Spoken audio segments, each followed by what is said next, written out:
تک تک داروهای بابا خان با ساعتی که باید اونا رو مصرف می‌کرد و روی کاغذ نوشتم تا مرتضی که مسئول دادن داروهاش بود چیزی رو از قلم نندازه. حسینم این مابین رفته بود سری به خانواده‌اش بزنه، ولی من مونده بودم تو اتاق بابا خان. دور بابا خان که خلوت شد رو به من گفت کی برمیگردید بابا؟ گفتم حسین گفته 3-4 روزی میمونیم، البته اگه مزاحم نیستیم. مزاحم یعنی چی؟ اینجا خونه خودته، هرچند خونه خودتم خالیه و میتونید اونجا هم بمونید. هنوز حرف بابا خان تموم نشده بود که در اتاق باز شد و چشمم افتاد به احمد. یه جوری نگام میکرد حد زدم صدای بابا خان رو شنیده باشه. با کنجکاوی گفت مگه سری خونه داره اینجا؟ با نگرانی سر زدم به بابا خان. هیچ دوست نداشتم احمد چیزی از ماجرای اون خونه بفهمه. بابا خان اما خیلی راحت گفت بله، اون خونه‌ای که از حسین خریدم و به نام زری زدم. احمد رو ترش کرد و گفت خونه به اون گرونی رو خریدی، پولش هم دادی، بعدم به نام زری زدی؟ چرا همچین کاری کردید بابا خان؟ چرا من نباید از همچین موضوع مهمی خبر داشته باشم؟ بابا خان عصبانی شد و گفت باید واسه ملک و املاکم به تو جواب پس بدم. مال خودم بوده، دوست داشتم به نام زری کنم. مهریه مادرش بوده. احمد بی توجه به حال بد بابا خان صداشو بالا برد و گفت مهریه مادرش؟ کدوم مادر؟ همونی که زیر خروارها خاکه؟ همونی که تا زنده بود ننه من یه چشمش اشک بود و یه چشمش خون؟ چی با خودتون فکر کردید که همچین خونه بزرگی رو به ناحق به نام این دختر کردید؟ سعی کردم میونه رو بگیرم. دست بابا خانو گرفتم و با گریه گفتم بابا خان تو رو خدا بحث نکنید. احمد مگه نمیبینی حال بابا خانو؟ مال دنیا ارزش این حال و روز بابا خانو داره؟ بابا خان اما خیلی بهش فشار اومده بود چون نتونست ساکت بمونه و گفت زری دخترمه، میفهمی؟ تو این سالها نتونستم حق پدری رو به جا بیارم. خواستم اینجوری براش جبران کنم. بابتش به هیچ کسم جواب پس نمیدم. تو وصیت‌نامه‌م هم نوشتم ارث دختر و پسر یکسانه. هر چی به تو برسه به زریم میرسه احمد. احمد چشماشو ریز کرد و گفت چی کار کردید بابا خان؟ وصیت نوشتید؟ ترس کل وجودمو گرفته بود. وحشت اینو داشتم که احمد حقیقتو بگه و بلایی سر بابا خانم بیاد. سراسیمه دویدم دم در اتاق. احمدو کناری زدم و با صدای بلند هوریه رو صدا زدم. هوریه، هوریه، بیا، زود باش. بابا خان حق به جانب گفت بله که نوشتم. نکنه واسه نوشتن وصیت‌نامه هم باید از تو اجازه میگرفتم، یا اینکه فکر کردی همه رو گذاشتم به دست تو بمونه که حق و ناحق کنی؟ احمد پوزخندی زد و گفت شما از حق و ناحق واسه من نگید آقا جون. شمایی که یه عمر حق مادر منو ناحق کردید. شما همچین حرفی نزنید. شمایی که خون به جگر مادر من کردی تا با مادر هرزه و خراب این دختر باشی، حرف از حق و ناحق نزنید. بابا خان دست روی قلبش گذاشت و با صدای ضعیفی گفت حرف دهن تو بفهم پسر. گلنسا از برگ گلم پاکتر بود. احمد با صدا خندید و گفت آره پاک بود. حس کردم الانه که همه چیزو بگه. واسه همین جیغ کشیدم و گفتم بسه احمد، ساکت شو و برو بیرون. اما خدا رو شکر هوریه به موقع رسید. وقتی حال بابا خانو صورت کبودش رو دید با حرص بازوی احمدو گرفت و کشیدش بیرون. اینجا اومدی چیکار؟ مگه زنت پا به ما نیست؟ برو بیرون احمد. احمد خواست حرفی بزنه که هوریه با جدیت گفت شیرم و حرومت میکنم اگه یک کلمه دیگه حرف بزنی احمد. برو بیرون. بابا خان نفس میزد. سری دویدم و قرصی که طبیب برای همچین مواقعی تجویز کرده بود و بهش دادم. هوریه به سختی احمدو بیرون برد و درو بست. خودشم پشت سر بابا خان نشست و مشغول ماساژ دادن شونه‌هاش شد و آروم و زیر لب گفت اینقدر با این پسر دهن به دهن نذار نصرالله خان. میدونی که زود جوش میاره. وقتی هم که عصبانی میشه دیگه نمیفهمه چی از دهنش در میاد. بابا خان با صدایی که انگار از ته چاه در میومد گفت فکر کرده من نمیدونم داره چه غلطی میکنه. پیرو از کار افتاده شدم. اما احمق و خرف نشدم. دوره افتاده بین ریش سفیدای ده تا قبل از مرگ من سند و مدرک جور کنه که زمینای بالای رودخونه رو به نامش زدم. موندم چه نونه حرومی به خوردش دادم که به حق خودش قانع نیست. حتی زورش میاد که چرا من یه خونه به نام زری کردم. من به همه گفتم هوریه، به تو هم میگم. بعد مرگ من زری اندازه پسرا از ارث من سهم داره. خونه‌ای هم که به نامش زدم مهر مادرش بوده. در کنارش این عمارت رو هم که 3-4 برابر اون خونه است به نام تو زدم تا حقی به گردنم نمونه. تو هم به اون پسر چموشت بگو مال دنیا ارزش دروغ گفتن و دغل‌بازی نداره. هوریه با قیس گفت من طرف احمدو نمیگیرم نصرالله خان، اما کار تو هم درست نبوده. چرا باید خونه به نام زری بزنی وقتی این همه وقته احمد بهت میگه یه خونه ثواب من بده تا زندگیمو جدا کنم، اما شما هیچ کاری واسش نمی‌کنی. کم خونه خالی تو این ده نداری. اگه میخوای بین بچه‌ها فرق نذاری، عین خونه‌ای که دادی بذاری به پسرای منم بده. منت این خونه رو هم سر من نذار که خودت میدونی من تو این زندگی چقدر سختی کشیدم. این عمارت 1/100 اون سختی‌ها رو جبران نمی‌کنه. من میدونم هیچ وقت منو دوست نداشتی، اما اینا از گوشت و خون خودتن. یه عمر تو بچگی و نوجوانی بهشون محبت نکردی و چشمت جز این دختر هیچ کدومشون رو ندید. لااقل الان دیگه دست بردار از فرق گذاشتن بین بچه‌هات. عالم و آدم دلشون پسر میخواد تا پشت و پناه داشته باشن. اما تو از روز اول جز این دختر و مادرش هیچ کس رو ندیدی. هم به من ظلم کردی هم به پسرات. بهشون حق بده عصای پیری و ناتوانیت نشن. اینو گفت و با دلخوری از اتاق بیرون زد. بابا خان حسابی به هم ریخته بود و تون تون نفس میکشید. صورتش هم کبود شده بود. لیوان آبی به سمتش گرفتم و گفتم هرس نخورید بابا خان. خودتون احمدو میشناسید. میدونید زود جوش میاره. تو رو خدا با هم بحث نکنید. طبیب 1000 بار گفته اضطراب و نگرانی واسه شما سمه. حرفای حوریه رو هم نشنیده بگیرید. عصبانی بود یه چیزی گفت. بابا خان کمی آب خورد و با صدای خفه‌ای گفت آبروی منو تو ده برده بابا. همه میگن نصرالله خان هنوز سرشو زمین نذاشته، پسرش دنبال جمع کردن مال و اموالشه. دلم خوشه پسر دارم. اون از احمد که قراره یه روز جانشینم باشه، اما چشم انتظار مرگمه تا مال و اموالمو بالا بکشه. اونم محمود که اونقدر بی‌عرضه است که از پس هیچ کاری بر نمیاد. میثم هم که دیگه کلا رفته شهر و اصلا خیال برگشتن نداره. تازه اونم مدام میگه سهممو بده، میخوام تو شهر کسب و کارمو رونق بدم. حوریه میگه مردم آرزو دارن پسر داشته باشن. آره، پسری که عصای دست آدم باشه، نه بلای جونش. برو زری، برو تنهام بذار، میخوام یکم بخوابم بابا. چشمی گفتم و از اتاق بیرون زدم. دلم واسه بابا خان میسوخت. به جای اینکه به قول خودش به احمد اعتماد کنه و همه چیزو به اون بسپره، آخر عمری تو فکر این بود که تا زنده است اموالش رو تقسیم کنه تا احمد نتونه حق و ناحق کنه. نشسته بودم تو حیاط عمارت و خیره بودم به اختری که داشت لباس میشست. سرش با این بود و حتی به هم سلامم نکرده بود. گذر زمان تو همین 1-2 سال انگار اختر رو 10 سال پیر کرده بود. یه جورای عینه یه سایه بود. میرفت و میومد و در سکوتی که نصیبش شده بود کارای عمارت رو انجام میداد. تو حال هوای خودم بودم که با شنیدن صدای افتادن چیزی از جا پریدم. صدا از اتاق بابا خان میومد. سری به سمتش دویدم. در رو که باز کردم با دیدن صحنه روبروم جیغی کشیدم و جلو دویدم. بابا خان با دست پارچ و لیوانو انداخته بود تا ما رو از حال بد خودش با خبر کنه. خودش هم دم روی زمین افتاده بود و به شدت نفس میزد و تلاش میکرد تا ذره‌ای هوا وارد ریش بشه. سری جلو دویدم و فریاد زدم مرتضی برو طبیبو بیار، زود باش. سیف الله کجایی؟ سر بابا خان رو آروم روی پام گذاشتم و با گریه گفتم مرگ زری، شما رو به روح مادرم قسم میدم زنده بمونید بابا خان. شما اگه نباشید من بیکس‌ترین آدم دنیا میشم. به من نگاه کن بابا خان. مرگ زری. صورتش رفته کبوتر میشد. مچ دستم گرفت و با صدایی که به زور از ته گلوش خارج میشد گفت حلالم کن گلنسا. گریم شدت گرفت. دستی منو عقب کشید و تلاش کرد قرص بابا خانو به خوردش بده. جیغ میزدم و التماس میکردم تا کاری براش کنن. احمد و محمود قرص بابا خانو دادن. احمد چند باری سینه‌شو ماساژ داد اما فایده‌ای نداشت. بابا خان همون لحظه‌ای که دستمو گرفت و گفت حلالم کن گلنسا فوت کرده بود. صورت کبودش بیرنگ و رو شده بود و چشماش خیره به سقف. داشتم دق میکردم. دنیا واسم به آخر رسیده بود. بابا خان جون من بود. تنها کس من بود. عالم و آدمم میگفتم من دخترش نیستم. بازم اون بابا خان من بود. 4 سانو جلو رفتم و نزدیکش شدم. بابا التماس گفتم یک کاری کنید. یکی بره طبیب بیاره. تو رو خدا. تکونش دادم. اما هیچ فایده‌ای نداشت. دلم میخواست بمیرم. موهامو کشیدم و خدا رو صدا زدم و ازش گله کردم.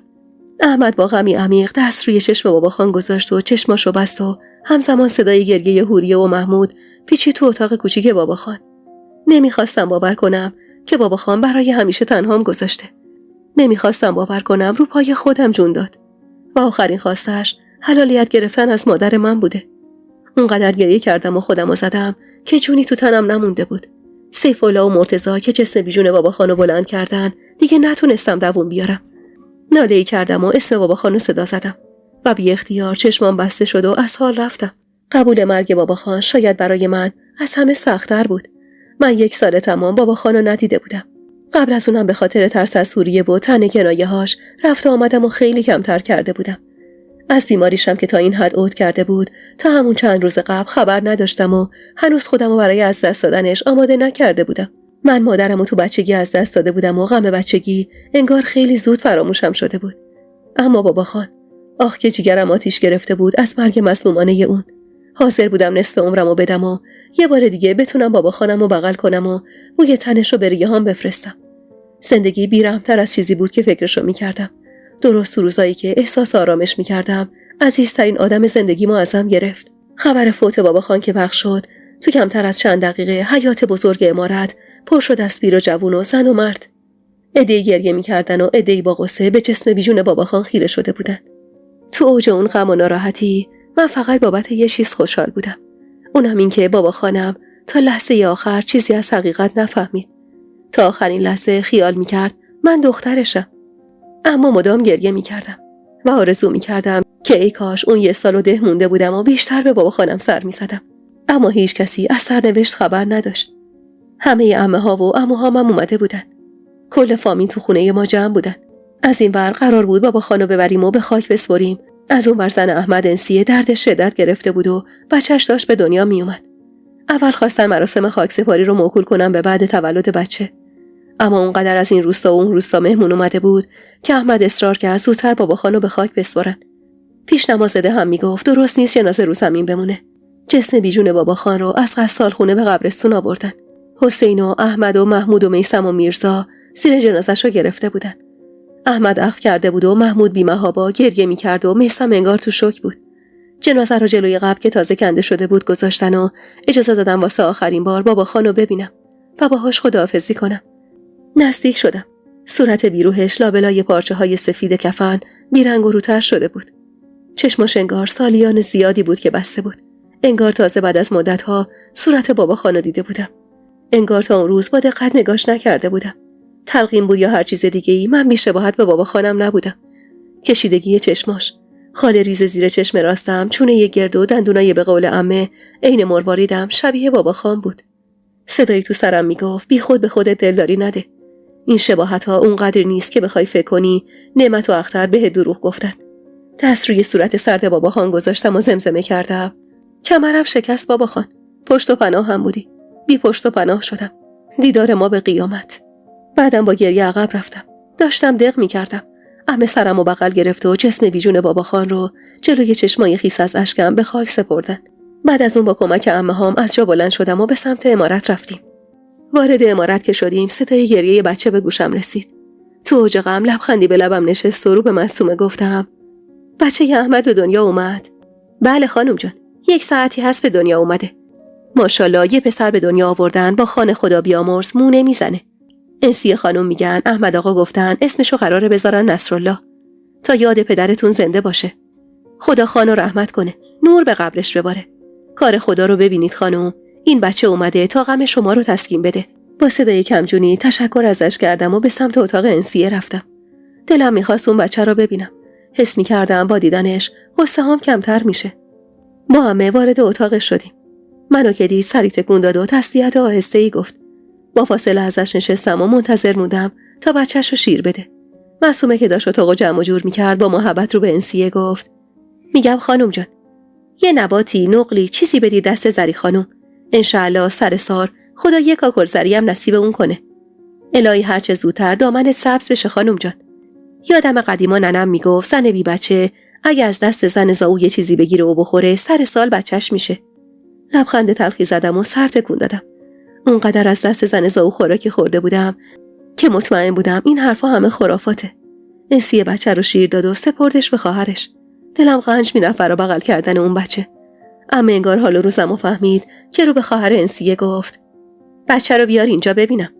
خواهرش که نزدیک اومد دست دراز کردم تا بچه رو از بغلش بگیرم که خودش عقب کشید و با لبخند مسخره‌ای گفت سری جان نوزاد تازه به دنیا اومده است. تو هم که بچه نداشتی که بدونی چطور بغلش کنی. قلبم شکست. دستمو سری عقب کشیدم و سرمو انداختم پایین. عمه با حرص بچه رو از دست مائده گرفت و گفت بچه بغل کردن مگه بلدی میخواد؟ بعدم زری عمه این بچه است. نترس، از تو بیشتر مراقبشه. به وضوح شنیدم که انسیه با تمسخر کلمه عمه رو زیر لب تکرار کرد. شک نداشتم احمد همه چیزو بهش گفته. واسه همین بود که میترسیدم. حرف از دهن حوریه در رفته بود و کم کم داشت همه جا پخش میشد. اول احمد، بعد محمود، حالا هم انسیه. خدا میدونست انسیه دهن لق و حراف اصلا تونسته باشه جلوی زبونش رو بگیره و اون حرفا رو به خانواده‌اش نزنه یا نه. عمه بشر رو به سمتم گرفت. وقتی در آغوش گرفتمش انگار آبی روی آتیش درونم ریخته شد.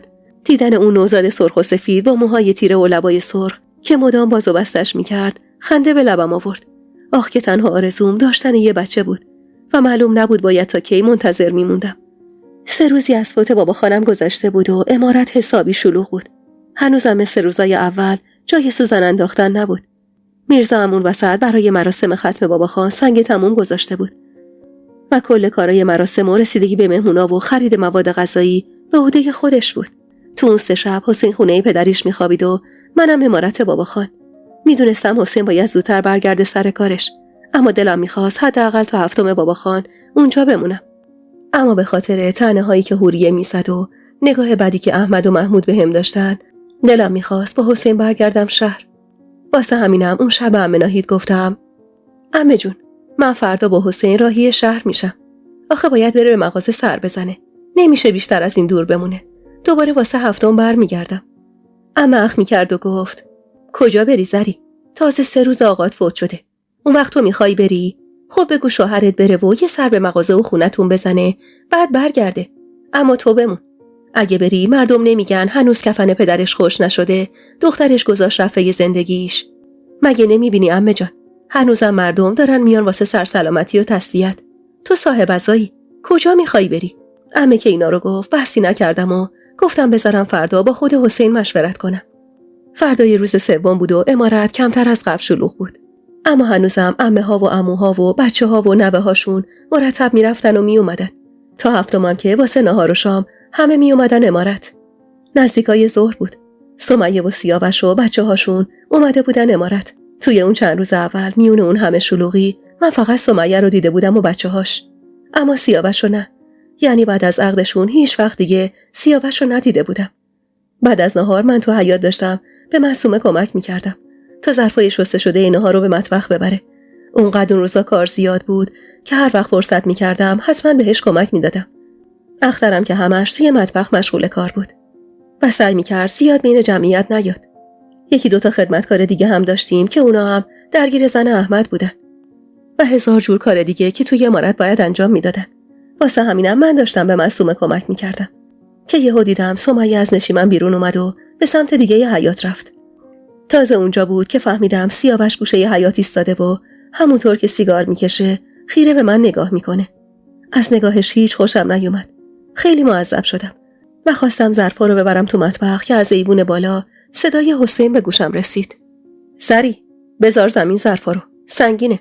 صبر کن الان خودم میام. نخواستم جلوی سیاوش مخالفت کنم. واسه همین چشم میگفتم و ظرفا رو زمین گذاشتم. حسین با اخمای در هم اومد تو حیاط. نگاه تندی به سیاوش انداخت و با طعنه گفت یه مرد تو حیاط نبود که تو این همه ظرف سنگین بلند کردی؟ لب کشیدم و هیچی نگفتم. پشت سرش رفتم تو مطبخ. حسین ظرفا رو زمین گذاشت و به سمتم برگشت و گفت این مردک 10 دقیقه است تو حیاط ایستاده و خیره نگات میکنه. چرا هیچی بهش نگفتی؟ یه تشری میزدی بهش. دلم براش تنگ شده بود. حس میکردم حالا که بابا خان نیست حسین تنها کسیه که دارم. بی توجه به حرفش نزدیک شدم و سرم رو سینش گذاشتم و زمزمه کردم دلم واسه تنگ شده بود حسین جان. چند روز درست ندیدمت. حسین دستشو دورم حلقه کرد و با محبت بوسه‌ای به سرم زد. ببخش عزیزم. میدونم این روزا باید بیشتر هوا تو داشته باشم. اما شرایطو که میبینی. زمزمه کردم. خیلی تنها شدم حسین. پشت و پناه هم رفت. حس میکنم دیگه هیچ وقت کمرم صاف نمیشه. نفس عمیقی کشید و زیر گوشم گفت من هستم زری. همیشه تا روزی که نفس میکشم کنارتم. نمیخوام حتی یه لحظه احساس بی کسی کنی. این روزا هم میگذره. این داغم سرد میشه. آدمی زاد به همه چی خو میگیره قربونت برم. حرف حسین با صدای سرفه‌ای نیمه موند. سری ازش فاصله گرفتم و 4 قدم رو سرم درست کردم. سیاوش بود. باقی ظرفا رو آورده بود و با تمسخر نگامون میکرد. نگاه تند حسینو که دید مسخره خندید و گفت حبیب آفتاب دوست کجا و آقا حسین داماد خان کجا؟ خوب خودتو تو این خانواده جا کردی. جوری که احتمالاً یادت رفته گذشتت چی بوده. یادت رفته وسط حیات همین عمارت به جرم دزدی فلک شدی. وحشت زده به حسین که رگ گردنش بیرون زده بود نگاه کردم و آهسته اسمشو بردم. سیاوش سرخوش ادامه داد. مزاحم خلوت زن و شوهر نمیشم. اگه میدونستم خلوت کردید اصلا نمی اومدم تو. زری خانم، تسلیت میگم. نصرالله خان واقعا مرد خوبی بود. فقط دوست دارم بدونم چطور راضی شد تک دخترشو به همچین آدمی بده. با حقارت نگاهی به حسین انداخت. زبونم بند اومده بود و همش وحشت اینو داشتم که بینشون دعوایی رخ بده. همین اتفاقم افتاد. حسین دیگه نتونست جلوی خودشو بگیره و حمله ور شد به سمت سیاوش و مشت اولو کوبید تو صورتش. سیاوش که غافلگیر شده بود چند قدمی عقب رفت و محکم به سینیای مسی خورد و همه سینی‌ها با صدای بدی زمین خوردن. حسین با خشم گفت: یه بار دیگه دریوری بگو تا یه دندون سالم تو دهنت نذارم مردک. اما سیاوش که حسابی بابت کتکی که خورده بود تحقیر شده بود معطل نکرد و به سمت حسین حمله ور شد و خیلی زود هر دو با هم گلاویز شدن. وحشت زده جیغ کشیدم و سیف‌الله و مرتضی رو صدا زدم. خودم هم سعی کردم حسین رو عقب بکشم اما حریف نمی شدم. تا اومدن چند نفر و جدا کردن حسین از سیاوش چند دقیقه طول کشید. کل مطبخ به هم ریخته بود و من از زور گریه نفسم بالا نمی اومد. محمود حسین رو محکم گرفته بود و دو مرد دیگه سیاوش رو گرفته بودن. دهن و دماغ سیاوش پر خون شده بود اما دست از یاوه‌گویی بر نمی داشت. چته؟ نون خانو خوردی؟ هار شدی؟ فکر کردی من نمیدونم هر گندی به زندگی این دختر زدی کار خودت بود تا به دستش بیاری؟ فکر کردی نمیدونم از روز اولی که زری نامزد من بود بهش چش داشتی؟ چون به ناحق خان فلکت کرد کینه کردی و کاری کردی این دختر نامزدیشو با من به هم بزنه. زری منو دوست داشت ولی با حیله تو از من جدا شد. حسین خواست دوباره به سمتش حمله ور بشه که مچ دستشو گرفتم و با گریه گفتم: مرگ زری نکن، آبرومون رفت حسین، مراسم ختم آقامه، نکن جون زری. سیاوش اما ساکت نمیشد. زری بشین خوب فکر کن تا بفهمی هر بلایی سرت اومده یه سریش همین مردیک است، همین آدمی که با سادگی داری باهاش زندگی میکنی. سمیه با گریه بازوی سیاوش رو گرفت و همراه چند مرد دیگه از مطبخ بیرون بردنش. رو به محمود گفتم: محمود تو رو خدا برو مهمونا رو بفرست بالا، نمیذارم باز با هم دعوا کنن. محمود که رفت جلوی پای حسین زانو زدم، با گوشه 4 قدم خون کنار لبش رو پاک کردم و با غصه گفتم: دستش بشکنه، الهی قربونت برم، چرا همچین کاری کردی؟ چرا باهاش گلاویز شدی؟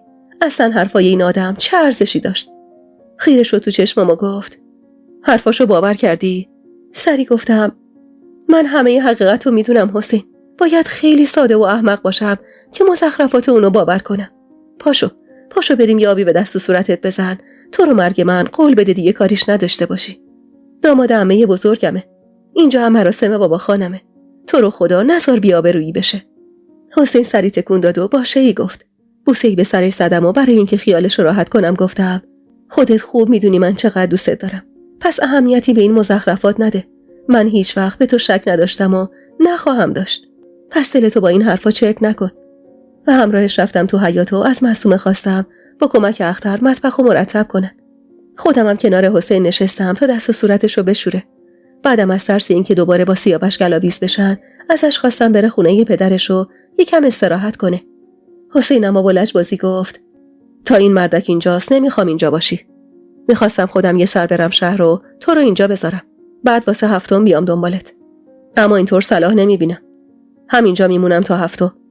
الانم که زنا همه رفتن، بپوش با هم بریم خونه آقام، قبل غروب میایم دوباره. نمیخواستم تو اون شرایط باهاش بحث کنم، برا همین چشمی گفتم و از عمه‌ها خداحافظی کردم و همراه حسین از خونه بابا خان بیرون زدیم. توی اون 2-3 شبی که عمارت میخوابیدم آخر شبا عمه ناهید بهم گفته بود که سیاوش با سمیه به مشکل خورده. میگفت بعد از چند سال تازه یادش اومده که چرا دختر دهاتی گرفته و مدام داره به سمیه میگه میخوام یه زن از شهر بگیرم، زنی که هم شأن و هم منزلت خودم باشه. و حالا با حرفایی که امروز زده بود دل من حسابی چرک شده بود، حالم ازش به هم میخورد. آدمی که خودش زن و بچه داشت و میدونست من زن یکی دیگه‌ام، اما انگار هنوز چشمش دنبال من بود. دوست نداشتم باهاش روبرو بشم. واسه همینم ترجیح میدادم با حسین برم خونه پدرش، هرچند که اونجا هم شمسی خانم هیچ دل خوشی از من نداشت و قطعا قرار بود کلی طعنه بارم کنه. تو طول مسیر حسین سفت دستمو گرفته بود و مدام خودخوری میکرد که چرا بیشتر سیاوش رو کتک نزده. منم حرفی نمی‌زدم تا خشمش فروکش کنه. در خونشون روی هم گذاشته شده بود. حسین در رو باز کرد و از همون جلوی در داد زد. ننه، بیا عروست اومده. با غصه نگاهی به اطراف انداختم. تا اون روز پیش نیومده بود به خونه پدری حسین بیام. یعنی خانواده‌اش چشم دیدنمو نداشتن. هیچ وقت منو به اونجا دعوت نکرده بودن. منم تمایلی به رفت آمد باهاشون نداشتم. خونه پدری حسین یه خونه کوچیک و محقر بود که فقط 2 اتاق تو در تو داشت. البته پدر و مادر حسین چند سالی بود که تنها زندگی می‌کردن. و فاطمه که آخرین دخترشونم بود، چند سال پیش ازدواج کرده بود و رفته بود سر خونه زندگیش. طولی نکشید که صدای غرغر شمسی خانم به گوشم رسید. خیلی خوب، چه هوار می‌کشی؟ یه جوری میگی زنم اومده، انگار زنت ملکه است. حسین سرخوش گفت: هر وقت من شاه شدم زنم هم ملکه میشه. پدر حسین برعکس مادرش خیلی منو دوست داشت. مرد خوب و آرومی بود و احترام همه رو نگه می‌داشت. اما شمسی خانم از لحظه ورودمون شروع کرده بود به غرغر کردن و تا میتونست به من کنایه میزد. هنوز نیم ساعتی از رفتنمون نگذشته بود که خواهر بزرگ شمسی خانم و طاهره اومدن خونه‌شون. سری خودم رو جمع و جور کردم و به احترامشون از جا بلند شدم. حسین سری به نشونه تأسف تکون داد و در جواب احوالپرسی خالش جواب مختصری داد. مادر طاهره نیم نگاهی به من انداخت و گفت: تسلیت میگم دختر خان. بشین. ما اومدیم به شمسی سر بزنیم. گفت عروسم هم اینجاست، دیگه گفتین یه تسلیت و سرسلامتی هم گفته باشین. خدا نصرالله خان رو رحمت کنه. خانه با انصافی بود. از شنیدن اسم آقام دوباره بغض گلومو چنگ زد. طاهره هم تسلیت گفت و گوشه‌ای نشست. یکم که گذشت شمسی خانم رو به حسین گفت: ننه، برو 4 تا چایی بیار، من پام درده. نیم خیس شدم و گفتم: من میرم. شمسی خانم چشم و ابروی نازک کرد و گفت: تو جای وسیله ها رو نمیدونی. میری میزنی استکان نلبکیا رو میشکنی. بشین، حسین خودش میره. حسین همونطور که زیر لب آهسته غرغر میکرد از اتاق بیرون رفت. شمسی خانم فرصت رو از دست نداد و اشاره‌ای به طاهره کرد و گفت: طاهره هنوز شوهر نکرده. تا امروز خواستگار درستی هم نداشته. اینم صدقه سر پسر نادون منه که اسم گذاشت رو دختر خالش و دست گذاشت رو دختر بدنام خان. طاهره با اعتراض گفت: خاله، من واسه این حرفا اینجا نیومدم. اما مادرش با قیس گفت: ساکت شو طاهره. همین تو بابی عقلیت باعث شدی به همچین حال و روزی برسی که بهترین خواستگارت شده پیرمرد 60 ساله زن مرده. مگه تو چی کم داشتی از دخترای این ده؟ اگه روز اول این پسر اسم نمیذاشت رود تا حالا 6 تا بچه قد و نیم قد اطراف تو پر کرده بودن. شمسی خانم که میترسید هر لحظه حسین سر برسه و بلوا بپا کنه رو به من گفت: خودت بشین کلاتو قاضی کن. ببین حق بچه منه که تا این سن بچه نداشته باشه. والله حسین عاشق بچه هاست. بچه های خواهرشو عین جونش دوست داره. چرا اینقدر خودخواهی؟ کم خون به جیگر این پسر کردی؟ کم تو این سالا به خاطرت از این ور اون ور حرف شنفته؟ کم کتک خورده از خان و رعیت؟ من اگه حرفی میزنم فکر نکن با تو دشمنی دارم. والله اگه زندگی بچه من خوب باشه منم خوشحالم. ولی زندگی بچه من خوب نیست. والله که نیست. 2 سال دیگه، 5 سال دیگه، اصلاً بگو 10 سال دیگه، وقتی تو اون خونه صدای هیچ بچه‌ای نیاد خودتونم از هم خسته میشید. ذات آدمی همینه. بیا و خانومی کن. خودت با حسین حرف بزن تا طاهره رو عقد کنه. تو بشو خانوم اول و شهرنشین. این دخترم همینجا کنار من میمونه. ماهی یه بارم حسین بیاد بهش سر بزنه بسه. بذار فقط یه بچه واسه حسین بیاره. دل بچه منم شاد شه. به خدا وقتی حسین بفهمه تو رضایت داری اونم راضی میشه. خودخواه نباش سری. چشم بذاری موهای سرتون سفید میشه و حسرت گذشته رو میخورید. حسین که صاحب یه بچه بشه اون بچه تو هم میشه. یادش میدیم به تو هم بگه ننه تا دلت نشکنه. طاهره رو که میشناسی. دل رحم و مهربونه. بذاریم وصلت. حرفش با صدای قدمای حسین نصفمون. اشک کل صورتمو خیس کرده بود. سرمو پایین انداخته بودم تا حسین متوجه حال و روزم نشه. حسین سینی چای جلوی شمسی خانم گذاشت و با تعجب گفت: گریه میکنی زری؟ خالش با زبون بازی گفت: خدا بیامرز خانم. یاد پدرش افتاده. حقم داره والا. داغ پدر خیلی سخته. خدا صبرت بده انشالله. آهی کشیدم و سر تکون دادم. دلم داشت تیکه تیکه میشد. حرفای شمسی خانم اگرچه تلخ بود اما باید اعتراف میکردم که حرف حق بود. حسین که دارم نشست و جلوی همه دست سردمو گرفت و با محبت گفت: زری این مدت خیلی سختی کشیده. میخوام اگر شد بعد از 40 خان یه سفر ببرمش مشهد تا حال و هواش عوض بشه. شمسی خانم زیر لب غرغری کرد و مشغول خوردن چای شد.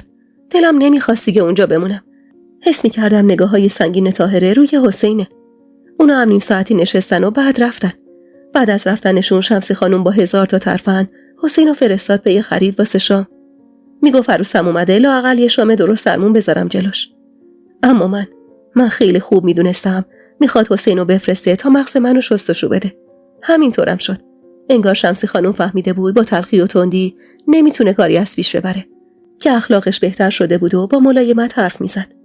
بعد از رفتن حسین واسه اینکه تنها نباشم باهاش، رفته بودم تو حیاط و خودمو مشغول پاک کردن سبزی‌ها کرده بودم.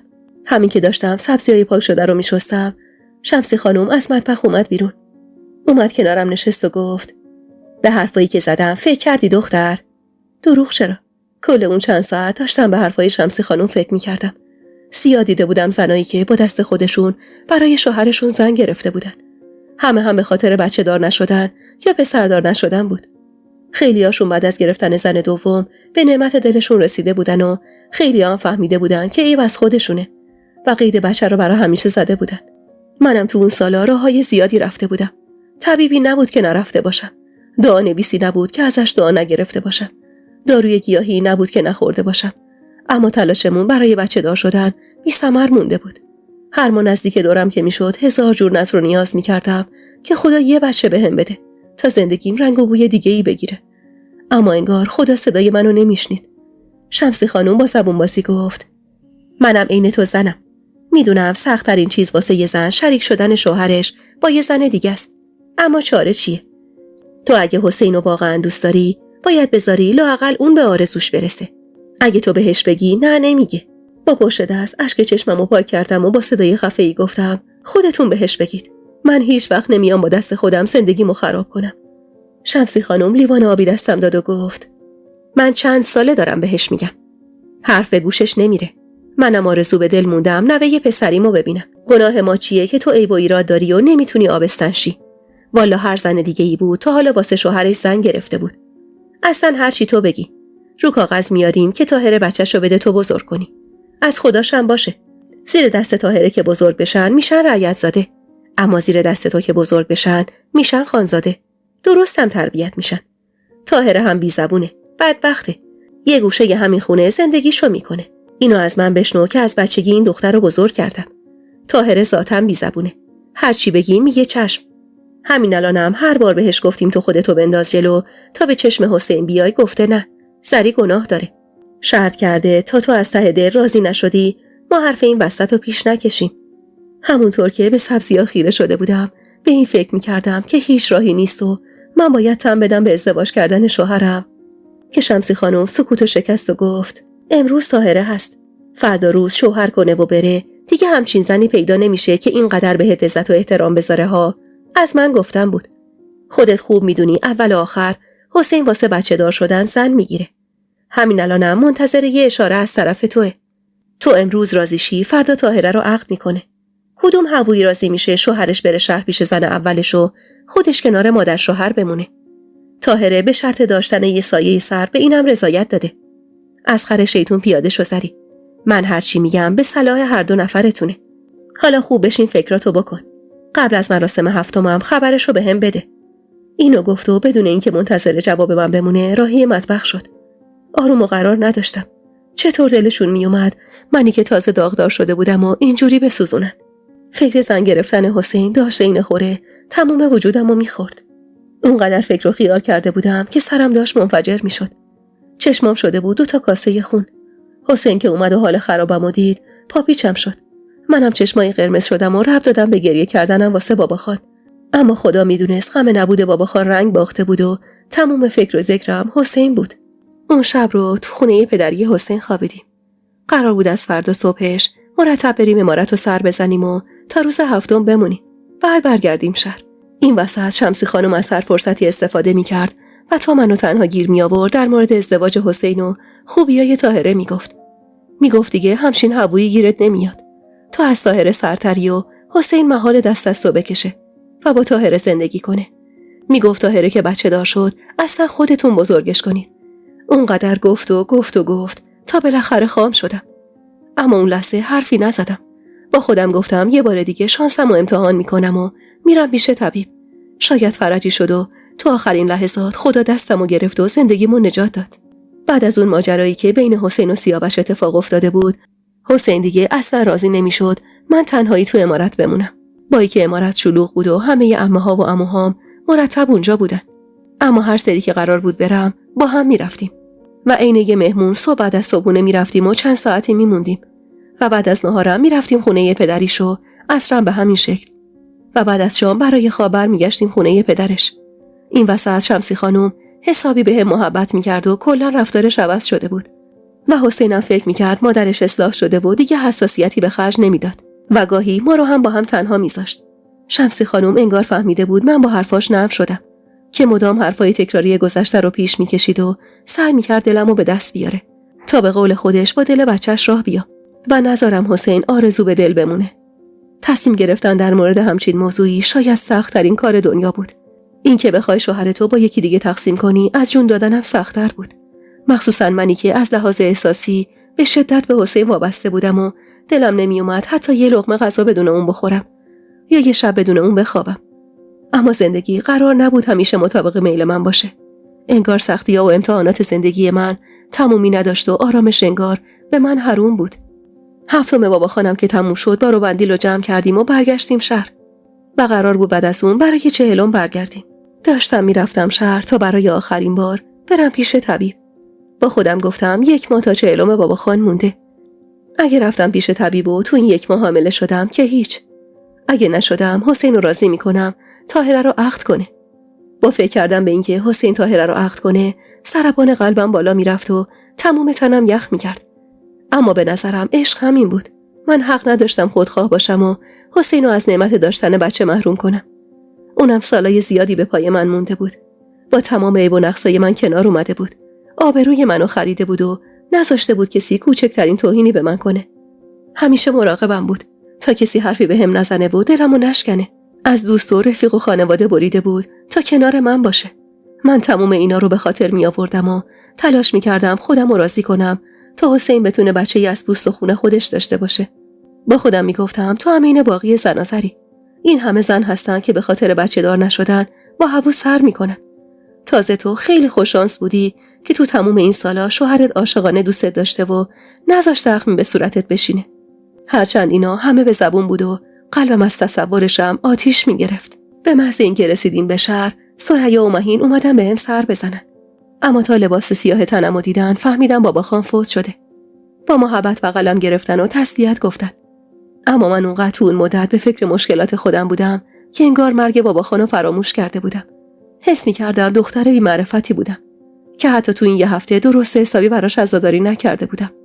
با غصه گوشه ی حیاط نشستیم و سر درد و دلم باز شد و همه چیزو به ثریا و مهین گفتم. ثریا با حرص گفت به حسین آقا گفتی خام حرفای مادرش شدی؟ گفتم نه، میخوام یه بار دیگه برم پیش طبیب. خدا رو چه دیدی؟ شاید این سری خدا خواست و فرجی شد. مهین سری به نشونه افسوس تکون داد و گفت خیلی احمقی زری. یه وقت این فکر رو تو سر شوهرت نندازی هواییش کنی یا فکر کردی مردا بعدشون میاد دوتا زن داشته باشن؟ اگه یه وزون بود تو چی کار میکردی؟ طلاق میگرفتی میرفتی شوهر میکردی؟ آهی کشیدم و گفتم معلومه که همچین کاری نمیکردم. هرگز.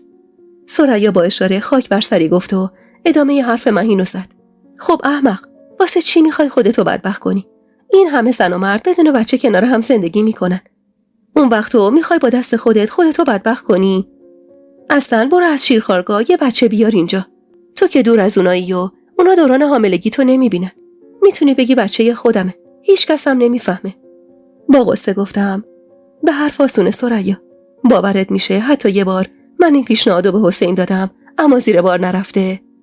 اون اصلا میگه بچه نمیخوام. میگه اگه خدا بهمون داد که چه بهتر. اگرم نداد دیگه بی خیالش.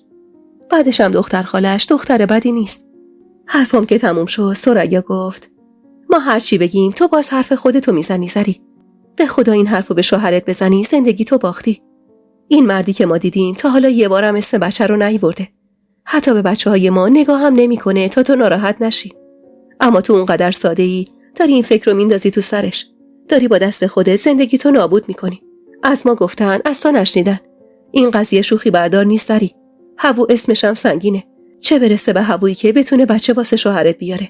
تو ساده ای و مادر شوهرت هیله‌گر که این دروغا رو بهت گفته. اون زن که بچه دار بشه ناخودآگاه عزیز میشه.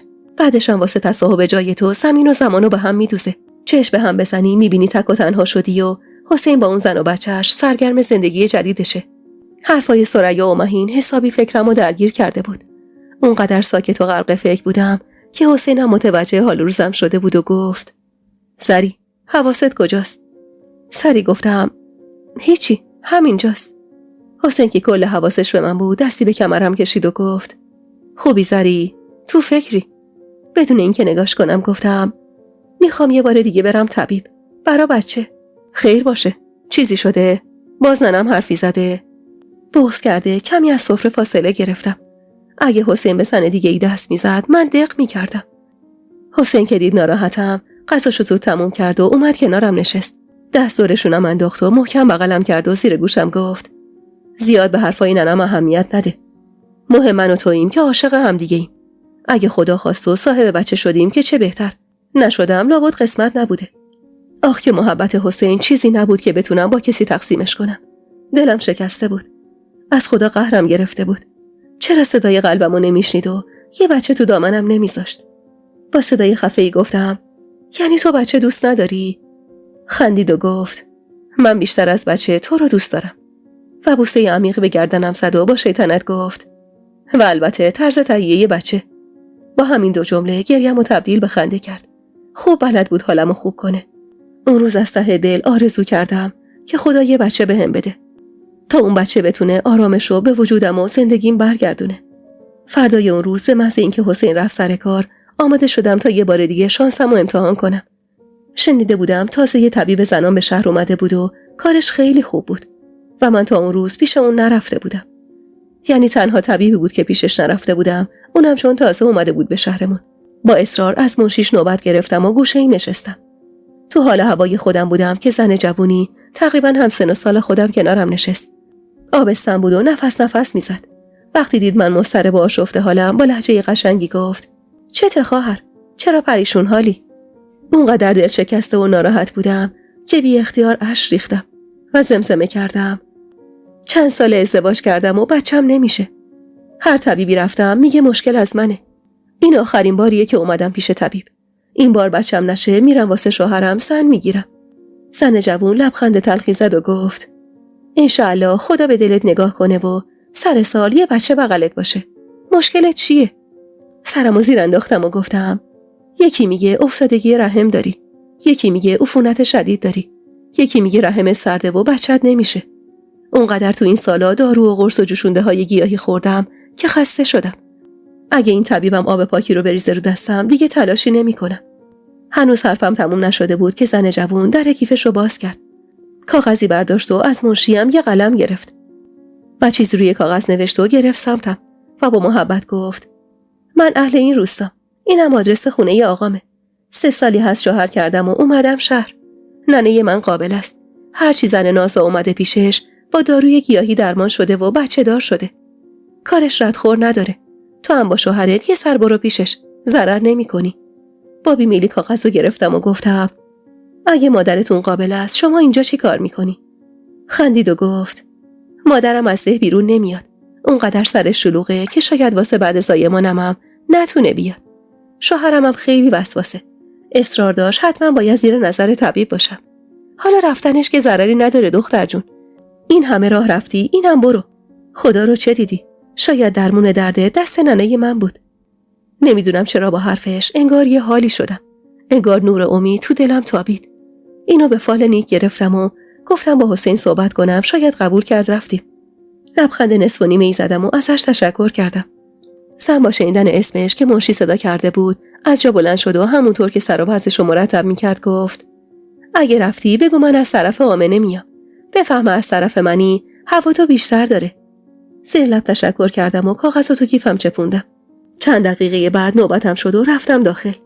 طبیب معاینم کرد و عین بقیه همون حرفای تکراری رو بهم زد. این که رحمت پایینه و توی زایمان آسیب دیدی و شاید هیچ وقت نتونی بچه داشتی. بعدم یه مشت قرص و دارو بهم داد که حتی رغبتی به خریدنش نداشتم. همه رو چندین و چند بار خورده بودم و افاقه‌ای نکرده بود. با ناامیدی برگشتم خونه. حالا حوصله هیچی رو نداشتم. فکر این که مجبور شم حسین رو با یه زن دیگه تقسیم کنم داشت دیوونم میکرد. اما نمیتونستم دست رو دست بذارم. باید هر طور که شده بود میرفتم و اون قابله رو هم میدیدم. اون شب اونقدر حالم بد بود که نتونستم با حسین در مورد رفتن به پیش اون قابله صحبت کنم. اما یادم همون شب بابا خانم اومد به خوابم. حالش خیلی خوب بود. یه تسبیح سبز به سمتم گرفت. گفت اینو واسه تو آوردم. ازش گرفتم و همون موقع از خواب پریدم. نمیدونم چرا به دلم افتاده بود اون تسبیح سبز همون بچه‌ایه که چشم به راهشم. با خودم فکر کردم شاید این یه نشونه است. نشونه این که من باید برم پیش همون قابله‌ای که اون زن جوون بهم گفته بود. مادرش. باید همین کارو میکردم. فردا صبح سر سفره صبحونه با حسین صحبت کردم. اولش رضایت نمیداد. میگفت این همه راه بریم کجا؟ کاغذو بهش نشون داده بودم و میگفت اسم روستا رو شنیده. اما تا حالا به اونجا نرفته. اما من از شوق سر جان بند نبودم. حس میکردم خدا اون زنو فرستاده جلوی راه من تا آدرس مادرش رو بده و من به وسیله اون درمان بشم. حسین همون روز رفت سر کار و از یکی از دوستاش که همیشه اتومبیل میگرفتیم اتومبیلش رو قرض گرفت و راهی همون روستا شدیم. تونستیم 4 ساعت بعد درست دم غروب به همون روستا برسیم. یه روستای سرسبز که یه رودخونه بزرگ از وسطش رد میشد و علنا روستا رو به 2 قسمت تقسیم کرده بود. وارد روستا که شدیم پرسون از چند نفر سراغ گرفتیم و بالاخره تونستیم خونه رو پیدا کنیم. صالح خانم پیرزنی بود که انگار کل اهل ده بهش احترام میذاشتن. اسمشو از هر کسی که میپرسیدم اول از خوبیاش میگفت و بعد مسیر رفتن به خونه‌شو که آخرین خونه ده بود بهمون نشون میداد. خونه‌شون پشت رودخونه بود. برای رسیدن بهش با کمک حسین از روی پل ضعیفی که روی رودخونه ساخته بودن رد شدم و به اون ور رودخونه رفتیم. بالاخره رسیدیم در خونش. درشون باز بود. خانم جوونی دم در اومد که 2 دختر بچه داشت. بعدش به اونا تشر میزد که همین که ما رو دید با خوشرویی سلام کرد. رفتم جلو و با لبخند بهش سلام کردم و گفتم من از طرف آمنه خانم میام. گفتن اینجا خونه مادرشونه. راستش من چند سال شوهر کردم اما بچم نمیشه. هرچی هم طبیب میرم دردم درمونی نداره. گفتم شاید دوای دردم اینجا باشه. زن لبخندی به پهنای صورتش زد و گفت بفرمایی تو. من اسمم شهینه. عروس صالح خانومم. خدا حفظ کنه مادر شوهرمو. خیلی‌ها ناامید اومدن در این خونه رو زدن و بعد با لب خندون اینجا رو ترک کردن. با تعارفش وارد حیاط بزرگ گلی خونه شدیم. ساختمون اصلی انتهای حیاط بود و حیاط به حدی بزرگ بود که میشد 2 تا خونه بزرگ تو همون حیاط ساخت. کنار ساختمون اصلی یه ساختمون کوچیک‌تر بود. شهین اشاره‌ای به اون ساختمون کرد و گفت ننه حبیب مادر شوهرمو میگم. این اتاقا رو ساخته واسه اونایی که از راه دور میان واسه دوا درمون شدن. شهین از جلوی در با صدای بلندی گفت ننه حبیب مهمون داری. از راه دور اومدن واسه دوا درمون. صدای زنی به گوش رسید که میگفت ازشون پذیرایی کن. ختم قرآنم تموم بشه میام. گوشه نشیمن بزرگ خونه نشستیم. حسین حسابی معذب بود و مدام سر جاش جابجا میشد. ولی من حس خوبی به اون خونه و دیوارای پر از عکسش داشتم. تو تاقچه‌اش چند تا کتاب بود. از قرآن و نهج البلاغه گرفته تا شاهنامه و غزلیات حافظ. نیم ساعتی گذشته بود و سرمون گرم خوردن شربت خنکی بود که شهین خانم آورده بود که صدای قدمایی به گوشم رسید و در یکی از اتاقا باز شد و زنی با قد متوسط وارد سالن شد. تقریباً 60 ساله به نظر می اومد. صورتش گرد بود و لپاش قرمز. چارقد سبز رنگش رو جوری صف بسته بود که لپای قرمزش بیرون زده بود. لبخند محوی به لب داشت و چهرش به شدت به آدم آرامش میداد. ناخودآگاه با دیدنش لبخندی زدم و سلام کردم. علیک سلام دخترم. خوش اومدید. ببخشید که معطل شدید. نزدیکم که نشست از لباسش بوی پونه و بابونه می اومد. دست سردم و بین دستای گرمش گرفت و با محبت گفت مشکلت چیه دخترم؟ مفصل براش از همه چی گفتم. مشکلاتم، حاملگیم، سایمانم. همه چی رو گفتم. صالح خانم خوب به حرفام گوش کرد و در نهایت گفت دوره ماهانت کی شروع میشه؟ حسین خجالت زده از جا بلند شد و با اجازه‌ای گفت و بیرون رفت. کمی فکر کردم و گفتم دوره هم زیاد منظم نیست. شاید 4-5 روز دیگه، شایدم 10 روز دیگه. خیلی خوب. دراز بکش معاینت کنم. بعدم صداشو بالا برد و گفت شهین کسی نیا تو اتاق دارم معاینه میکنم. با ترس و لرز دراز کشیدم. صالح خانوم حسابی معاینم کرد و بعد گفت عفونت داری دخترم. دورهات منظم نیست. خون قاعدگی مونده تو بدن تو، لخته شده. و همین خونا جای بچه رو گرفتن. دورت چقدر طول میکشه؟ خونریزی در چه حده؟ همه رو براش توضیح دادم. دستی کشید به شکمم و فشاری به قسمت زیر شکمم آورد و گفت الان کاری از دستم ساخته نیست. باید بری و روز اول قاعدگیت بیای تا بهت دارو بدم. تا این عفونت کهنه از بدنت خارج شه. نمیدونم. شایدم با یه دوره کامل نشه. اگه بعد از دوره اول آبستن نشدی، باید برای بار دوم بیای. امیدت به خدا باشه. اگه خدا بخواد انشاءالله دوای دردت پیش خودمه. با غصه گفتم نمیشه همین الان یه کاری واسم بکنید؟ نه دخترم. اگه میشد که دریغ نمی کردم. باید تو دوران قاعدگی بیای. برو و چند روز دیگه بیا. کمی فکر کردم و گفتم کسی تو این ده خونه اجاره نمیده که ما این چند روزو همینجا بمونیم. شاید زودتر دورم شروع بشه. اگه عقب نندازم 3-4 روز دیگه شاید. صالح خانم گفت من 2 اتاق کنار خونم درست کردم واسه مهمونایی که از راه دور و نزدیک واسه درمان میان. مسافر یکی از اتاقا امروز صبح رفته. امشب و اینجا بمونید. اگه تو این مدت تا شروع قاعدگی کسی نیومد مهمون خودم باشید. با شوق ازش تشکر کردم. مقداری پول نقد همراهم بود.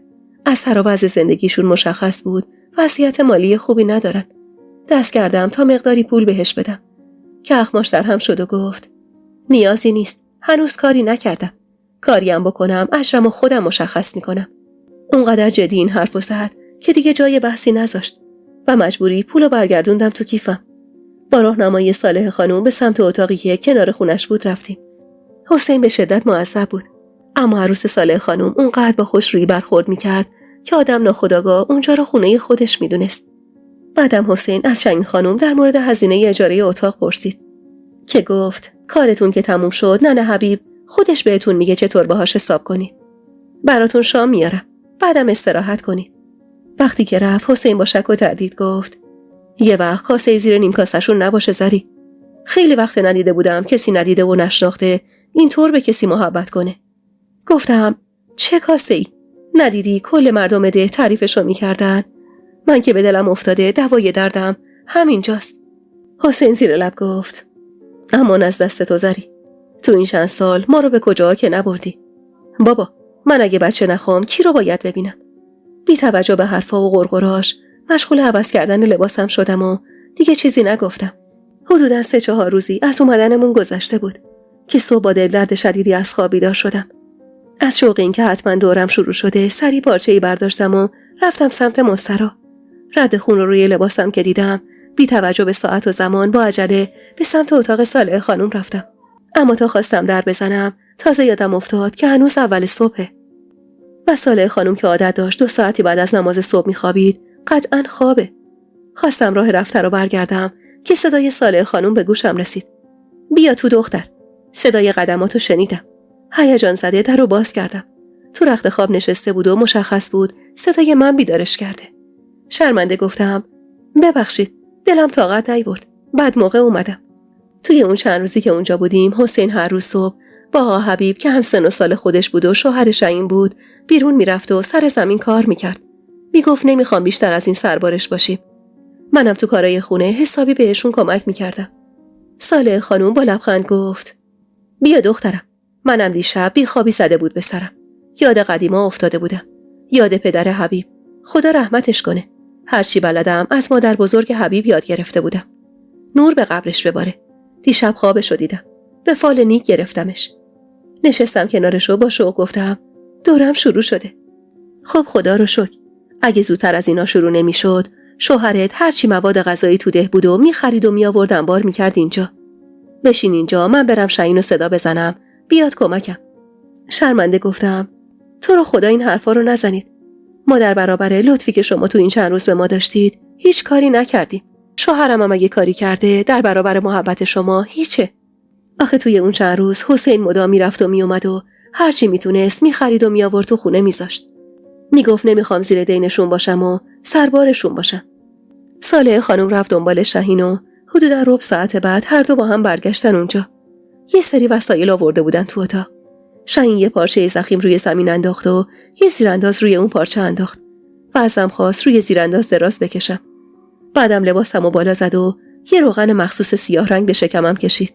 تو این فاصله هم صالح خانم یه لیوان جوشونده برام آماده کرد و گذاشت رو تاقچه و خودش اومد نزدیکم. میخوام شکم تو کلوخ بندازم دخترم. ممکنه درد و خونریزی داشته باشی. باید یکم تحمل کنی. با تعجب گفتم کلوخ انداختن یعنی چی؟ گفت الان خودت میبینی. صالح خانم با قابلمه و روغن و شمع یه سری کارا رو شکمم کرد. خیلی درد داشتم. اما وقتی میدیدم صالح خانم همه این کارا رو با دعایی که زیر لب میخونه برام انجام میده، بی صدا اشک صورتمو خیس کرده بود. و از ته دل از خدا میخواستم این بار تلاشم نتیجه بده و برسم به چیزی که سالهای زیادیه برام حسرت شده. تا زندگیم نجات پیدا کنه. تا نخوام برا شوهرم سم بگیرم. چند دقیقه کار صالح خانم طول کشید. درد من به اوج خودش رسیده بود که با حس مایه گرمی که روی پام میریخت وحشت زده خواستم تکونی بخورم که صالح خانم مچ دستمو گرفت و گفت بخواب، خونای کثیف بدنت داره خارج میشه. شرمنده گفتم همه جا کثیف میشه. اما شهین با محبت گفت طوری نیست، زیرانداز و پارچه رو واسه همین انداختیم، دراز بکش. به اجبار دراز کشیدم. صالح خانم مدام به شکمم روغن میزد و زیر شکممو مشت و مال میداد و ذکر میگفت. شاید 1 ساعتی کارش طول کشید. حس میکردم کل تنم خیس خونه و همه جا رو کثیف کردم.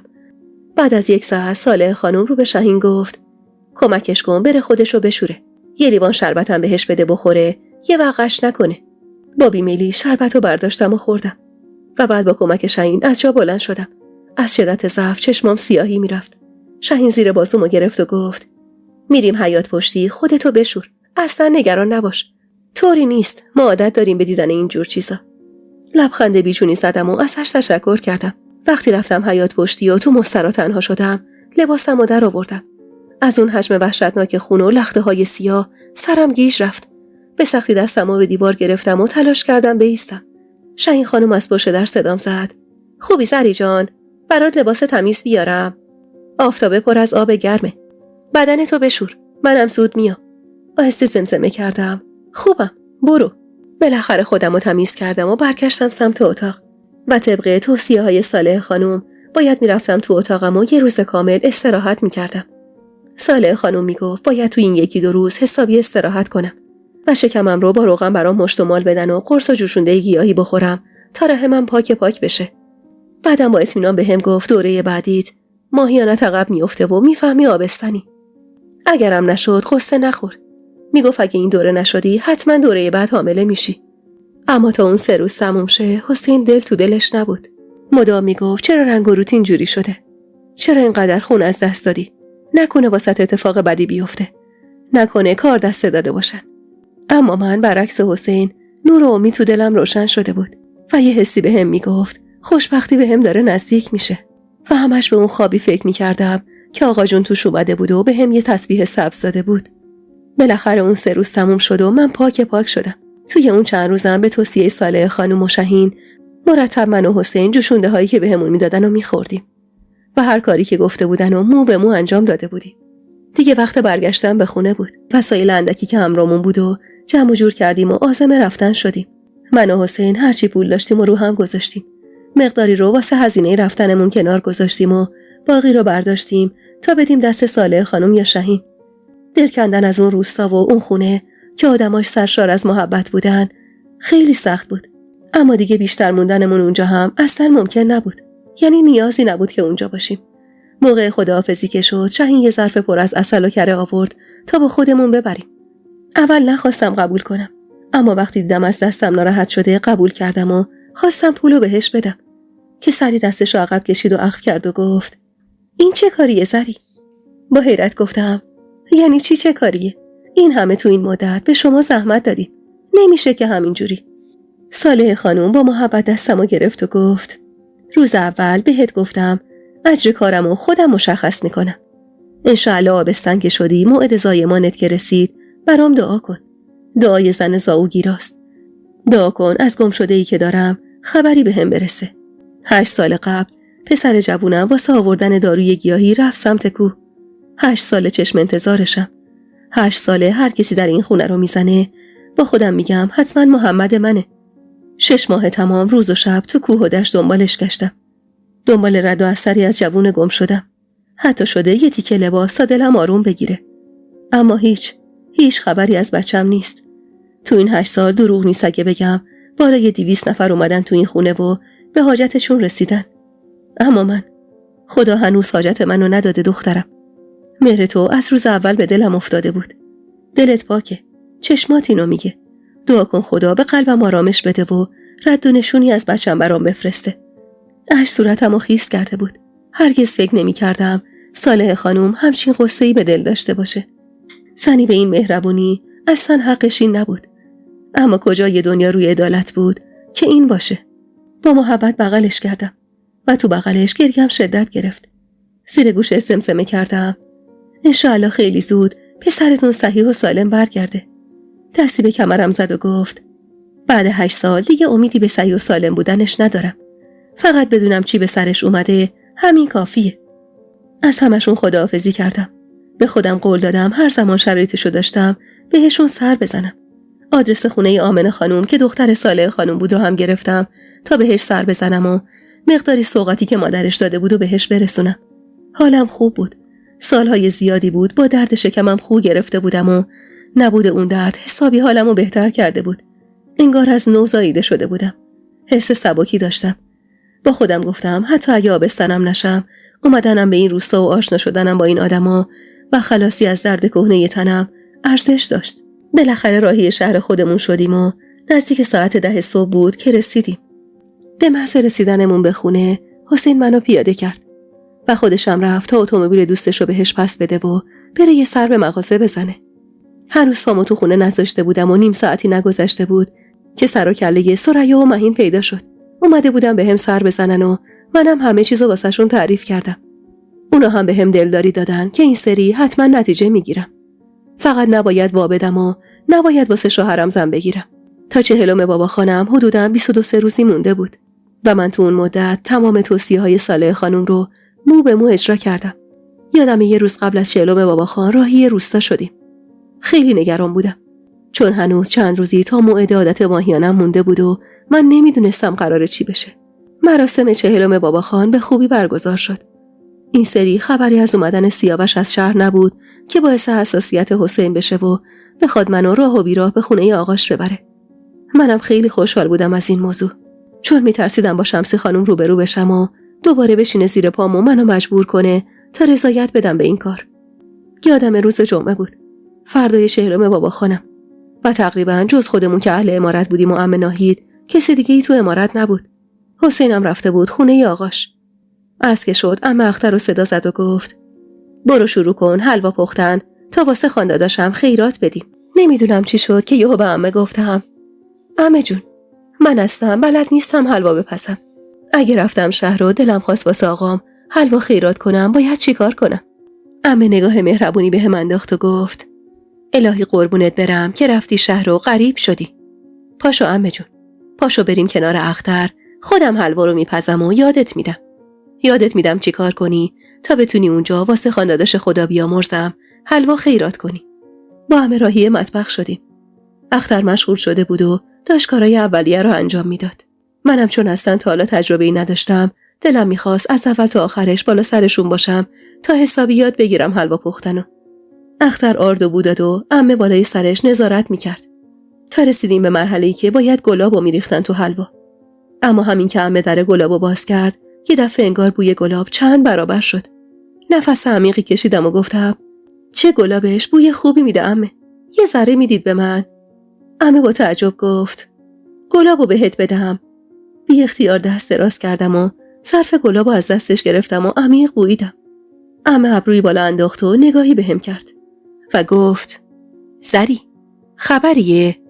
گیج و منگ نگاش کردم و گفتم نه چه خبری؟ عمه گفت دورت عقب نیفتاده؟ کمی فکر کردم. من سابقه عقب افتادن دوره رو همیشه داشتم، واسه همین هیچ وقت تاریخ دقیقش دستم نبود. کمی فکر کردم و گفتم نمیدونم عمه جون، یادم نیست روز آخر دوره قبلمو. همیشه دوره هم عقب و جلو میشه. عمه با شوق گفت غلط نکنم آبستنی عمه، اصلا رنگ و رود باز شده، چشمات برق میزنه، پوستت هم روشن‌تر شده. به خدا تو تموم این 40 روز تنها دعایی که برات میکردم این بود که دامن تو خدا سبز کنه. که اگه خدا بابا خانه تو ازت گرفت جاش یه پسر کاکلزری بهت بده تا داغ دلت سرد بشه. زیر لب گفتم نمیدونم عمه جون، خدا از زبونتون بشنوه، اما من دیگه کم کم دارم ناامید میشم. حالا چطور میتونم مطمئن شم؟ عمه کمی فکر کرد و گفت الان میفرستم پی زینب تا خودش بیاد معاینت کنه. تا زمانی که عمه فرستاد پی زینب نشستم و با خودم فکر کردم. راستش چند روزی بود که حس میکردم بی‌حوصله‌ام. صبح به سختی از خواب بیدار میشدم و کل روز کسل بودم و حالا با حرفای عمه همه چیو کنار هم گذاشتم و یه جورایی مطمئن شدم که آبستنم. اما بازم تا قابل نمیگفت دلم آروم نمیگرفت. دل تو دلم نبود، بلوایی توی دلم به پا بود. میدونستم همین روزاست که سر و کله شمسی خانم پیدا میشه تا زیر زبونمو بکشه و رضایتمو اعلام کنم بهش تا بتونه دست طاهره رو بذاره تو دست حسین. اما انگار معجزه خدا داشت اتفاق میافتاد. بالاخره زینب خانم اومد. توی اتاق دراز کشیده بودم. جز خودم و عمه هیچ کسی تو اتاق نبود. یعنی عمه نمیخواست قبل از اینکه مطمئن شه منو سر زبونا بندازه. معاینه زینب خانم زیاد طول نکشید. کارش که تموم شد و خودش رو عقب کشید، با شوق خیره شدم به دهنش. سکوتش که طولانی شد، عمه تشری زد و گفت زینب خانم ده حرف بزن دیگه. دلمون آب شد. زینب خانم لبخندی زد و گفت مبارکه، آبستنه. با بهت و ناباوری نگاش کردم. اشک تو چشمم جمع شده بود. باورم نمیشد. یعنی من آبستن بودم. دست رو شکمم گذاشتم. یعنی یه بچه تو شکمم بود. عمه جلو اومد. محکم بغلم کرد و با خنده گفت دیدی عمه جون؟ دیدی گفتم یه خبرایی دور و برت هست؟ خدا انگار صدامو شنیده. مبارکه. بعدم رو به زینب خانم کرد و گفت یه شیرینی درست حسابی باید از حسین بگیری. صورتم غرق اشک بود و انگار روی زمین نبودم. تو ابرا سیر میکردم. همش فکر میکردم خوابم و الان یکی منو از این خواب شیرین بیدار میکنه. عمه بلافاصله مرتضی رو فرستاد پی حسین. منم دستم روی شکمم گذاشته بودم و از شدت شوق لحظه اشکم بند نمیومد. عمه بالا سرم حرف میزد. اما من اصلا چیزی نمیفهمیدم. فقط فکرم پی بچم بود که تو شکممه. هنوز نیم ساعتی نگذشته بود که حسین سراسیم خودش رو به عمارت رسون. تقی به در اتاق زد و یا اللهی گفت و وارد اتاق شد. زینب خانم که تا اون موقع ایستاده بود بلند شد و رفت جلوش. عمه هم با لبخند رو بهش گفت بفرما حسین آقا، بفرما که باید مشتلق بدی. حسین گیج و منگ نگامون میکرد. زینب خانم دست کردن و جایز ندونست و رو به حسین گفت حسین باید به هم مشتلق بدی تا بگم چه خبره. حسین با تعجب برگشت به سمتش و گفت چیزی شده زینب خانم؟ اتفاقی افتاده؟ من با شرم سرمو پایین انداخته بودم. زینب خانم با خنده گفت اول مشتلق بدید بعد. حسین دست روی چشمش گذاشت و گفت به روی چشمم. شما فقط بگید چی شده، مشتلقتون پیش من محفوظ. نه، دلم نمیخواد من این خبر رو بهت بدم. اونی که باید این خبر رو بهت بده زری جانه. بگو دیگه زری جان. اما هم با شوق نگام میکرد و به هم اشاره میکرد تا زودتر بهش بگم. لبخندی به لبم نشست. سرمو بالا گرفتم. چش تو چش که شدم با حسین، انگار از نگاهم حرفمو خوند. خندید و اشک تو چشمش جمع شد و با صدای خفه‌ای گفت آره زری. سر تکون دادم و اشک گل صورتمو خیس کرد. حسین بی توجه به حضور عمه و زینب محکم منو در آغوش کشید. چنگی به پیراهنش زدم و بهش چسبیدم. هیچ کس نمیدونست چه سختیایی کشیدیم تا به این آرامش رسیدیم. صدای به هم خوردن در اتاق خبر از بی خبر رفتن عمه و زینب میداد. انگاری ترجیح داده بودن ما رو تنها بذارن تا تو خلوت خودمون شادی کنیم برای بچه‌ای که داشتنش سالهای زیادی بود آرزومون شده بود. بهاری که خبر فوت بابا خان رو برام آورده بود تموم شده بود. و حالا تو گرمترین روزای سال 44 طفلی تو وجودم رشد میکرد که علت حال خوش اون روزان بود. حسین سر از پا نمیشناخت. برخلاف تمام حرفاش که میگفت من اصلا بچه دوست ندارم، حالا به قدری شیفته یه طفل تو شکمم بود که منو شگفت زده میکرد. انگار قدرت عشق فرای تمام احساسات دنیا بود. انگار همون طفل نوپا جون دوباره‌ای به من و حسین داده بود. عشق بینمون رو قوی‌تر کرده بود و شادی بخشیده بود به زندگیمون. خیلی زود خبر بارداریم تو کل ده پخش شد. هرچند دوست نداشتم به اون زودی پخش بشه. اما با وجود زن برادرام نمیشد اونو از کسی پنهون کرد. هوری هم برخلاف تصورم از آبستن شدنم خوشحال بود. انگار این بچه هنوز نیومده، پا قدمش واسه هممون خیر بود روابط همه خوب شده بود. احساس خوشبختی می‌کردم. 2-3 روز بعد از اونم توی عمارت مونده بودیم. اما شمسی خانم هیچ خبری ازش نشده بود. فکر می‌کردم اگه بفهمه آبستنم میاد بهم سر میزنه. یا حداقل از حسین میخواد منو اونجا ببره پیششون. اما هیچی اتفاق نیفتاد. و اونجا بود که فهمیدم شمسی خانم اصلا به خاطر بچه نبود که منو نمیخواست. کلاً از من خوشش نمیومد. نمیدونم. شایدم اشتباه برداشت میکردم. اما اصرار میکرد به حسین که من 2-3 ماه اولو توی عمارت بمونم. اما نه خودم دلم رضا بود که دور از حسین بمونم، نه حسین طاقت دوری منو داشت. از طرفی هم میگفت شهر امکاناتش بیشتره. اگه کم و زیادی بشه، اونجا راحت‌تر میتونیم بریم مریض خونه و هر دکتری که نیاز باشه. واسه همینم راهی شهر شدیم. اما قبل از رفتن کلی بهم توصیه کرد و ازم خواست مراقب خودم باشم. و اگرم مشکلی پیش اومد خبر بفرستیم پیش تا خودش بیاد پیشم. قرار بود بعد از 40 بابا خان وصیت‌نامه اونو هم بخونن. اما اون چند روز اونقدر خبر بارداری من پیچیده بود و عمه و عمو و زنمو همه می اومدن بهم سر می‌زدن که دیگه فرصت نشد وصیت‌نامه رو بخونن. اما منم بهشون قول دادم تا اولین فرصت برگردم. وقتی رفتیم شهر، حسین تو اولین فرصت 6 تا علنگوی طلا خرید و انداخت دستم.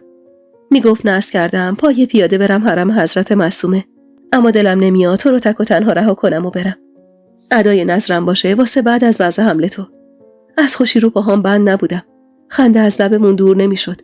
انگار دیگه هیچ چیزی توی دنیا نمیتونست جلوی شادی ما رو بگیره. به توصیه حسین زیر نظر یه طبیب زنان رفته بودم. اما طبیب میگفت رحمت ضعیفه و احتمال سقط بچه وجود داره و باید استراحت کنی. حسین ترسیده بود، اما من دلم قرص بود. میدونستم این بچه موندنیه.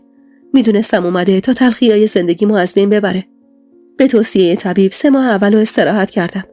حسینم کمتر میرفت مغازه و برای اینکه من دست به کارهای خونه نزنم پرسجو کرده بود و یه زن میان سالو پیدا کرده بود تا روزی 2-3 ساعت بیاد و همه کارهای خونه رو انجام بده.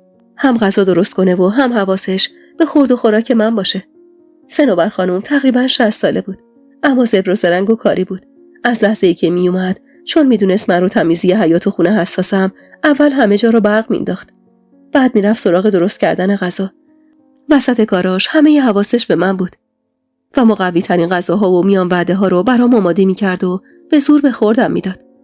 روزها از پی هم میگذشت و من با وجود حمایت‌های حسین و کمک‌های صنوبر خانم و حضور همیشگی مهین و ثریا داشتم بهترین روزای عمرمو میگذروندم. پاییز اون سال انگار همه چیز برام قشنگ بود. خوش شدن باغچه و بارونای گاه و بیگاه. عاشق بوی خاک بارون خورده بودم و گاهی هوس می‌کردم از همون خاک بارون خورده کمی بردارم و بخورم. اما از ترس اینکه بلایی سر بچم بیاد جلوی خودمو میگرفتم. طبق گفته زینب خانم و همینطور طبیبی که زیر نظرش بودم 3 ماه هم تموم شده بود و جای بچه سفت شده بود. طبیب میگفت دیگه میتونی کارهای سبک و خودت انجام بدی، اما نباید زیاد خم و راست بشی یا وسیله سنگین بلند کنی. منم اونقدر وسواس بودم که تمام گفته هاشو مو به مو انجام میدادم. اما گاهی اوقات تو اوج خوشی یاد اولین تجربه بارداری میافتادم و حالم بد میشد. وقتی یادم میومد چقدر برای انداختن اون بچه تلاش کردم، عذاب وجدان میگرفتم. خیلی دلم میخواست بدونم چی به سر اون بچه اومده. حوریه و احمد کجا رهاش کردن؟ حتی یه بار بعد از فوت بابا خان از حوریه در مورد این بچه سوال کرده بودم. اما حوریه با جدیت گفته بود هیچی در مورد اون بچه نمیدونه و بهتر منم پاپی پیدا کردنش نشم که جز شهر هیچی برام نداره. فقط دعا میکردم اون بچه اگر زنده است دست آدمای درستی باشه و بابت یه دست نداشتهش زجر و عذاب نکشه. تو ماه 4 بودم که حسین کاری واسش پیش اومد و مجبور شد بره سمت ده. فقط نصف روز رفت و بعد برگشت. وقتی برگشت کلی خوراکی همراش بود. با ذوق گفتم حتما اینا رو شمسی خانم فرستاده و خواسته کدورت‌ها رو از بین ببره. حسین که وارد حیاط شد به استقبالش رفتم. دوستای مهربونم، اگر تا اینجای داستان رو دوست داشتید ممنون میشم با لایک کردن و سابسکرایب کردن ما رو حمایت کنید. و حالا ادامه داستان. و نون تازه و کره و شیر رو ازش گرفتم و گفتم خوش اومدی. اینا رو ننت فرستاده؟ حسین با دلخوری گفت نه بابا، اینا رو عمه ناهیدت فرستاد. گفت شرمنده که کمه، خبر نداشتم میای اینجا. کلی هم بهت سلام رسوند و گفت وارد ماه 7 که شدی خودش میاد تا چله بچه پیشت میمونه. با شوق گفتم چقدر خوب، اینجوری منم تنها نمیمونم. ننتم میاد. منظورم واسه زایمانمه. حسین نوچی کرد و گفت اونو بلش کن. با زمین و زمان مشکل داره. راستش من خودم به عمت گفتم اگه میتونه یه مدت بیاد پیشت. اولش به ننم گفتم. اونو که میشناسی. با خلق خدا قهره. گفت من نمیام. اصلا بیام چیکار؟ این همه زن حامله شدن و زاییدن. مگه زن تو غیر باقی زناست؟ بعدم کلی غرغر کرد. منم حوصله‌شو نداشتم. گفتم نامردم اگه بذارم اصلا بچه منو ببینی. بعدش رفتم پیش عمه ناهیدت. سربسته واسش گفتم همه چیو. گفتم زری که مادر نداره.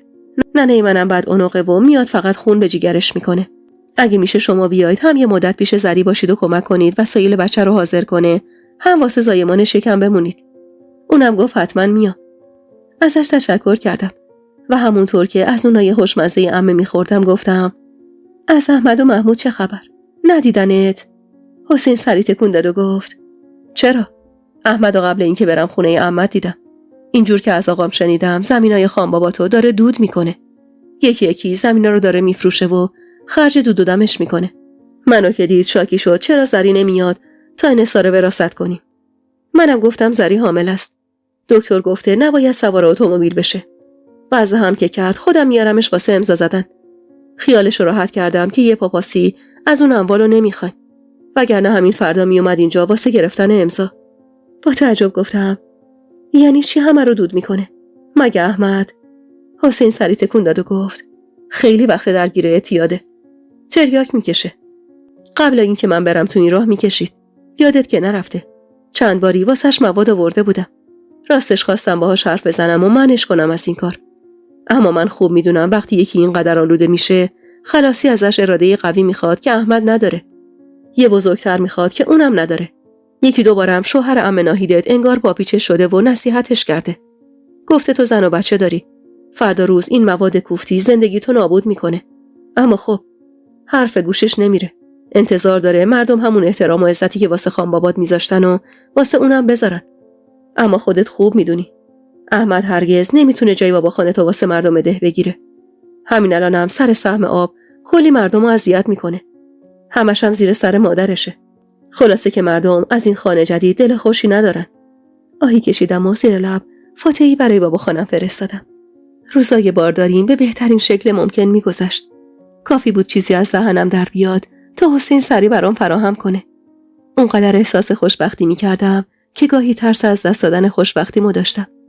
توی این مدت هم یکی دوباری به آمنه سر زده بودیم و بهش گفته بودم به صالح خانم بگه که باردار شدم.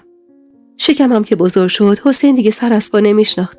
وارد ماه ششم که شدم بی توجه به مخالفتای من حسین رفته تا عمه ناهیدو بیاره. طبیب هم با توجه به علائمی که داشتم احتمال زایمان زودرس رو توی 7 ماهگی داده بود و حسین دست و دلش لرزیده بود که نکنه شبی نصف شبی درد زایمان به سراغم بیاد. اواخر سال بود که حسین برای آوردن عمه ناهید رفته. با کمک صنوبر کل خونه رو مرتب کردیم و اتاق کوچیک‌تر رو برای عمه حاضر کردیم. اون روز حسین بعد از نماز صبح رفته بود ده و تا موقع نهار قرار بود برگردد.